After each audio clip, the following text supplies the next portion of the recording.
Here we are again, Broadway at the beach, Ripley's Aquarium.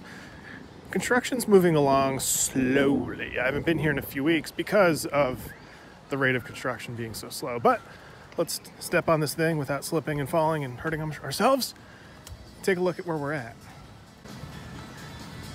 So the Stingray fountain is still intact, but you can see where the new wall is going to be here.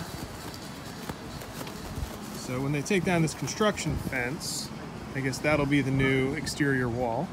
They've got some more vertical construction to go based off this steel, but they did put this banner in the way of looking inside. Previously, if you look at the old construction updates, we can actually see inside the building, but I guess they didn't like that. Anyway, there's not much going on. The aquarium is actually open, so if you come here and you see all this construction going on, don't be deterred. It's still open for business. You just have to go around the fence.